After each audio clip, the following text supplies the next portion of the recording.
আসসালামু আলাইকুম। এখন ৪টা বাজে।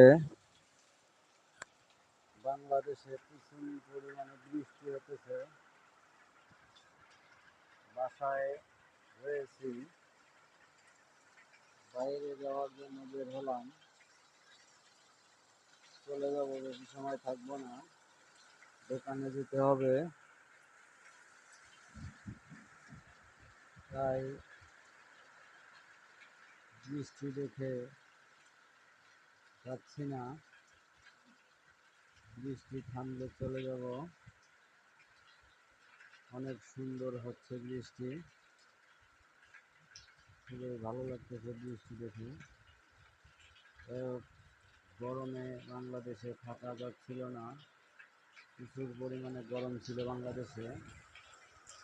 আজকের বৃষ্টিতে